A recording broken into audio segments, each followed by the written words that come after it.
Okay, so we've got our trinomials where we would need to do SMAG. So this is going to mean we have a number in the front. We'll talk about this last one, why I included that here. But when we have a number in the front and we don't have a GCF to take that out, we would have to do a little bit more than just the X puzzle. So when we have a number in the front, we do the special X puzzle, so that 2 multiplies with the 15, so that would be 30. And then we want to add to be negative 11. So we would want negative 5 and negative 6. Now that I know these two terms, this is where I start to do the SMAG part. So I'm going to split this middle term, and then I'm going to do grouping. So we're going to have 2m squared minus 5m minus 6m plus 15. Remember, it does not matter which order you put these. You might think because of the 2, maybe it was better to put the 6 first because they would have a GCF. It'll work out either way that you do it, so you don't have to worry about which one should go first. So we're going to group these in 2's, look for our GCF. So the first 2 have just a GCF of m, nothing else will divide nicely there. So when I pull out the m, we're going to be left with 2m minus 5. Over here, our third term is negative, so we need to make sure we do a negative GCF.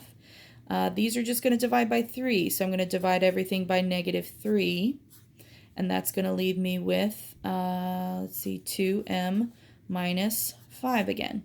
So just like when we do grouping, anytime we do grouping, we want those to be the same. So my final answer, we're going to have that 2m minus 5, and then my other factor is going to come from that m and the minus 3. So that's the other part of my answer there. So 2m minus 5, m minus 3 would be the factors for my original problem. Okay, second one here, we're going to do the same thing. So we want a special X puzzle first. So 2 times negative 15, so we want a product of negative 30. And then there's just an imaginary 1 there, so we want a sum of negative 1. So almost a similar X puzzle, we need the same 2 numbers. We need 5 and 6. That 5 would have to be negative to where when I add I get positive 1. So now that I know my X puzzle solution, I'm going to use those 2 numbers that I figured out to split my middle term here. So we're going to have 2x squared plus 6x minus 5x minus 15.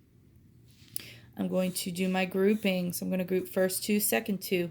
My GCF here would be 2x. And when I divide out the 2x, that's going to leave me x plus 3. We have a negative third term, so we need to make sure we do a negative GCF.